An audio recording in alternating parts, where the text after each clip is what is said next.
temos o chat que acontece durante as aulas, então eu não deixo de ter aquela interação professor-aluno, enquanto eu assistindo, eu vou me logar na internet no horário da aula, o professor está dando aula ao vivo e eu estou no chat trocando informações com o professor, mandando perguntas para ele e também socializando os meus questionamentos para o grupo. Eu não deixo de perder aquela interatividade, só que eu consigo compartilhar com pessoas de regiões totalmente diferentes que a minha. Ou seja, eu tenho a possibilidade de aumentar, inclusive, a minha rede de comunicação. Além disso, além da aula, nós temos um acompanhamento que é a tutoria, ou seja, o professor exerce uma tutoria, que ela não é síncrona, não é online, ela é assíncrona, mas que você consegue, ao longo do período da disciplina, conseguir interagir com ele e fazer os teus questionamentos. Tá? O material didático, além das aulas que ficam no repositório dentro do ambiente virtual de aprendizagem, do AVA, né, tem lá também as apostilas em textos, as apresentações e os vídeos complementares. E além de todo o chat gravado em aula, ele também fica disponível. Ou seja, eu sei todos, se eu quiser voltar a fazer uma releitura de todos os questionamentos que foram feitos durante a aula, eu consigo acessar via plataforma do AVA. Tá? As aulas elas são nossas de segunda a sexta-feira, durante a semana iniciam 19 horas, sábado às 8. Só, queria ver se eu consigo rodar o vídeo ali. Isso.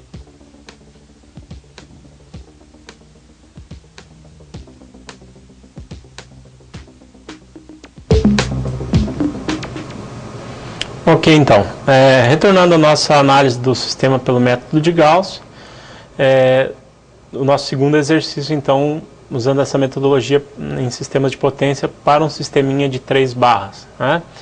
Eu estive dando uma olhada ali com a equipe de apoio, né, na questão do chat. Tá? Talvez para alguns não tenha ficado clara a questão do erro, né, e da análise vetorial.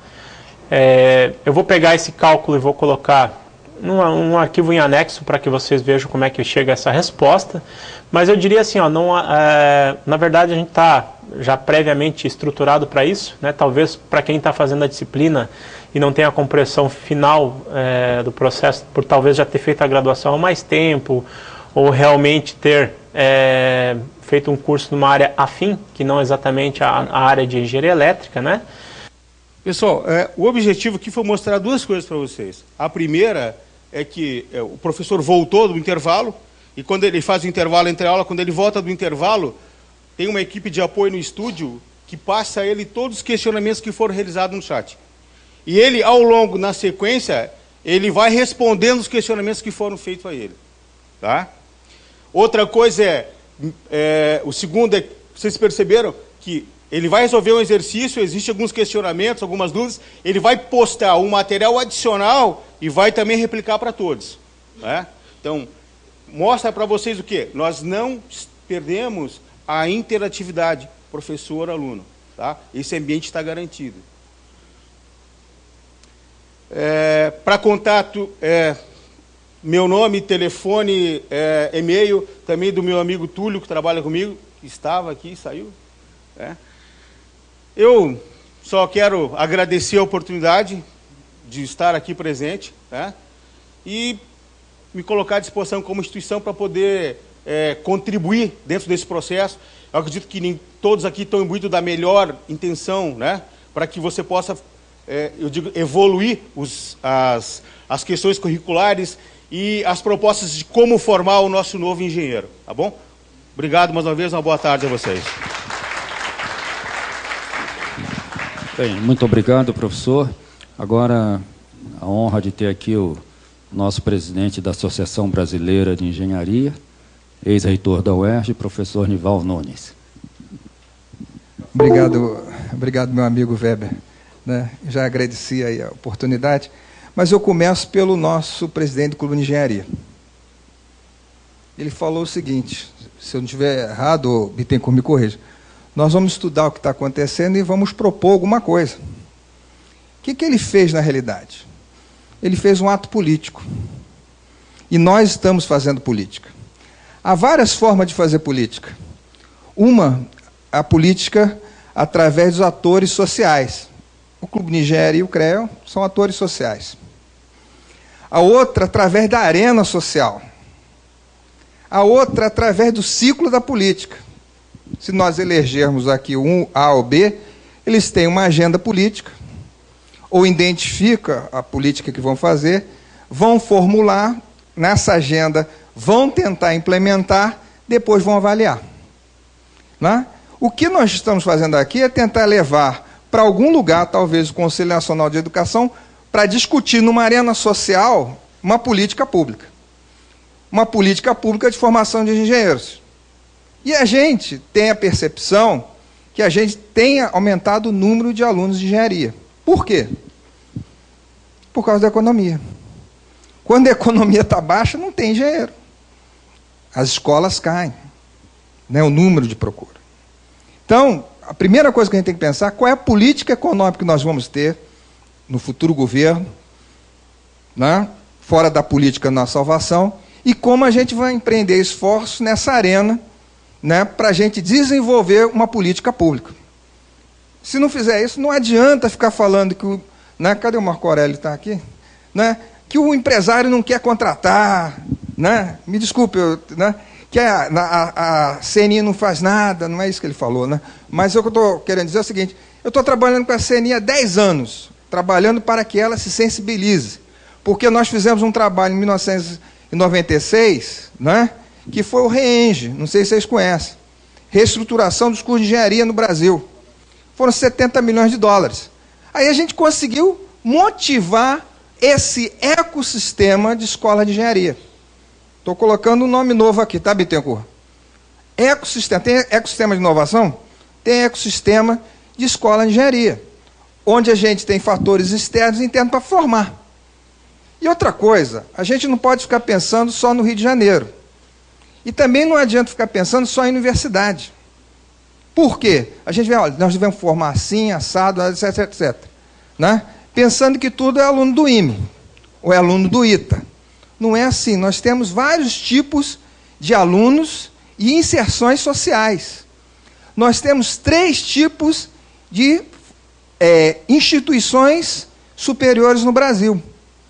Na política pública de educação, nós temos as faculdades, nós temos os centros universitários e universidades. E no tipo de universidade que a gente analisar, nós temos 5 tipos de universidade no Brasil. 5 tipos de categorias. Você pode comparar a USP com outra universidade menorzinha, que está limitada lá a ter 3 cursos de mestrado, um dos doutorados para continuar com o título e tentar fazer pesquisa. E isso é que vai formar gente naquele ambiente. Então, falar em formação, a gente tem que entender que nós temos vários tipos de escola de engenharia e cada um atende a sua demanda. Por exemplo, acho que saiu da Tupi, né? Não é? Da Escola Técnica Tupi, com plástico, etc. E hoje é um centro universitário, com 20 mil alunos. Estou errado? Não é? Lá em Joinville. É um tipo de formação ligado mais a uma demanda de mercado. Mercado que está ali perto. Mas houve uma política pública para desenvolver esse tipo de escola. Então, cada escola é num jeito. Então, a gente tem visto agora algumas políticas que são políticas incrementais, que vão sendo adaptadas, política por demanda.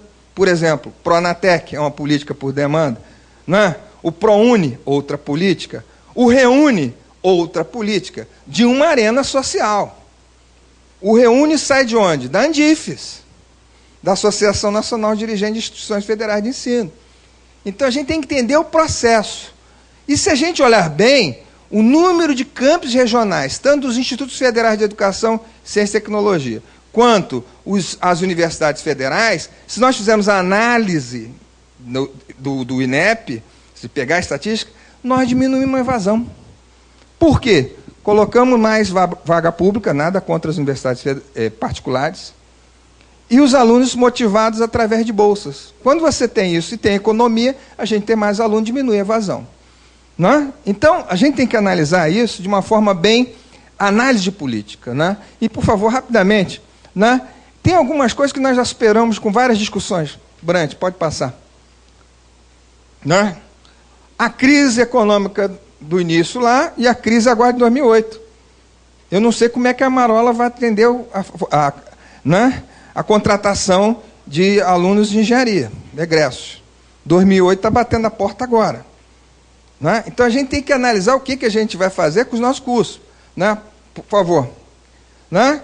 A gente quer se realizar como pessoa, como ensino de engenharia. Imaginar, projetar, construir, melhorar. Isso que a gente gosta de fazer em engenharia. Próximo. Né? De acordo com as demandas da sociedade. Acho que o Weber pode melhorar esse desenho, que foi eu que fiz. Né? As demandas da sociedade, os recursos, demandas e os bens e serviços que a gente produzir, com base científica e tecnológica, onde a gente tem a técnica lá na ferramenta e a educação básica lá no curso. Tá ok? Próximo. Né? Próximo. Eu não vou falar disso aqui, não, das fases da vida, que eu e o Weber estamos chegando para cá, para a terceira idade, mas tem educação continuada, preparação para aposentadoria, a gente tem que ficar nisso. Né? Então, o ciclo do estudante é permanente. Próximo. Né? Agora, uma coisa, às vezes nós, no CREA, no sistema CREA, né? Não é? Está ali o Ricardo, estamos preocupados com o quê? Está formando muitos tipos de engenheiro. Mas quem é que define esses tipos de engenheiro? É a universidade que é culpada? É o centro universitário ou é a faculdade isolada? Olha ali, Ministério do Planejamento, né? A Comissão Nacional de Atividades diz uma série de tipos de engenheiro. Não sei se o CEDEM tem acompanhado isso, né? Se você pegar, próximo, Brant, né? Se você pegar o Ministério do Trabalho e Emprego, tem outro tipo de titulação de engenheiro, que não é dado pela universidade. Não é? Vocês conheciam os estudantes, Classificação Brasileira de Ocupações? Não é? Você tem vários tipos. Aí diz o seguinte, nós temos 200 tipos de engenheiro, o CREA tem que mudar isso, etc. Sistema Confecrea. Espera aí, quem está fazendo isso não são as escolas de engenharia. Algumas escolas estão tendendo a ter um sex appeal no nome, né? etc., para chamar a gente. Né? Mas olha aqui, olha o tipo de engenheiros. Você tem vários, gente, próximo. Né? Tem vários. Né? Eu não vou entrar nesse detalhe, próximo. Né? E às vezes, né, Bittencourt, você, numa empresa, você não contrata engenheiro. Você contrata um cara que é formado em engenharia e dá o título de quê? Analista de não sei o quê. Então, né, o mundo real é assim. Então a gente tem que entender o que está acontecendo. Próximo. Né? Olha lá. Né? E também em que local nós vamos trabalhar. Né? Próximo. Né? Agora, as demandas nacionais são muitas. Olha ali as demandas nacionais. Então a gente vai poder trabalhar em várias coisas. Né? Próximo. Mas as demandas internacionais, olha lá, são outras tantas. Olha só que coisa interessante, né? A demanda da Academia Nacional de Engenharia nos Estados Unidos e National Science Foundation está preocupado em quê? Proteger o cyberespaço, evitar o terror nuclear. É outro tipo de formação. Então, quando a gente pensa formar, a gente quer formar o melhor engenheiro para atuar em tudo que é lugar. Por quê? Não é? Você está acostumado a pensar em engenheiro de concepção, engenheiro de integração, execução, mas os engenheiros trabalham, engenheiras também, desculpe, né? Okay? Em vendas, pesquisa, ensino, gestão, finanças, consultoria e empreendimentos, ou até empreendedor, como foi falado aqui. Tá certo? Então, quando a gente forma, a academia está preocupada. Quando eu falo academia, você tem um triângulo de sábado, que o Weber gosta, você tem governo, academia e setor empresarial. Né? Academia, somos nós todos, centro universitário, universidade, faculdades, etc., e o governo dando as políticas públicas. Se o governo não der a fornecer as políticas públicas, não adianta também. Não é? Então, a IES ela tem o seu desejo. Próximo. Né? E ela dá várias opções para formar o aluno. Tá certo? Uma delas, é a última ali que eu estou colocando, além dos domínios adicionais, é a certificação. Uma delas. Mas a gente forma de várias maneiras os nossos estudantes para atuar no mercado em vários processos, ou em várias atividades. Próximo. Né? Nesse ecossistema, que eu falei que tem as universidades, centro universitário e faculdades, você também tem os tipos e categorias de instituição. A instituição aqui, ela é filantrópica? Qual? Não. A Unisociesc, xerique, né? Tudo bem? Não, porque aqui é um centro universitário, né? Por exemplo, A Unilassalle é um centro universitário, é o quê? É o quê? Eu sei, mas ela é o quê? Ela é filantrópica, ela é privada? A Estácio, né? A Estácio é o quê?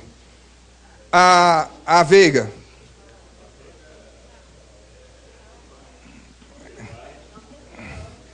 Não, está na dúvida. Não? Hã? A Estácio acho que é empresa. Capital aberto. Então, há vários tipos também de instituições, não só se é universitária, mas também a categoria do CNPJ dela. E ela tem uma questão de sustentabilidade, né? E, além disso, escolas, faculdades. Agora, próximo. Né? Então, alguns questionamentos são válidos, que eu digo para vocês, estão superados esses diagnósticos. Todos nós sabemos. Vai ter uma reunião, Weber, no ITA, que o ITA está dobrando o número de alunos através de uma política pública de governo, né? Para o quê? Formar mais engenheiros.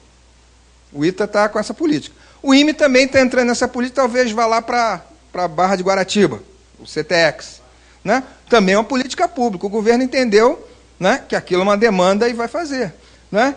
Todo esse material desses questionamentos vão ser discutidos pela CNI, lá em São José dos Campos, em novembro. Por quê? Se os diagnósticos são feitos, o que a indústria tem que fazer? O que está errando? Será que o nosso modelo de ciência e tecnologia é um modelo que sempre está ligado numa coalizão de defesa, que é um tipo de política, entre a academia e alguns setores estatais? Será que é isso? Por que a gente faz uma lei do bem, né? Vocês sabem o que é a lei do bem? Né? Ou a lei de inovação? Não pega. Né? E por que a gente tem uma coalizão entre os fundos setoriais, como foi falado aqui, e outras atividades de pesquisa? Então, são questões que a gente tem que interpretar. Por favor. Não é? Pode ir passando aí, né? Que eu quero chegar no triângulo do Weber, aí, do triângulo de Sábato. Né? Aí é só para dizer, só uma paradinha, quantos cursos nós crescemos no Brasil, olha só, com a demanda da economia. Próximo. Quantas IES públicas e privadas? Isso aí é feito pelo Laboratório de Educação, Observatório de Educação, que é apoiado pela Benj, criado com a Benj. Né? Próximo. Né? Olha o número de concluintes de curso. Nós vamos chegar agora, em 2013, 65 mil alunos formados. A média que a gente queria atingir era 85 mil, a gente está conseguindo. Ok? Próximo. Né? Ali a evasão, a variação da evasão. Próximo. Os números de cursos e titulações em média no Brasil. Próximo. Aí os tipos de curso. Próximo. Né? E aí as políticas públicas de interesse. É isso aqui que a gente tem, como atores sociais, a gente tem que entender o que está acontecendo para a gente discutir lá qual é o tipo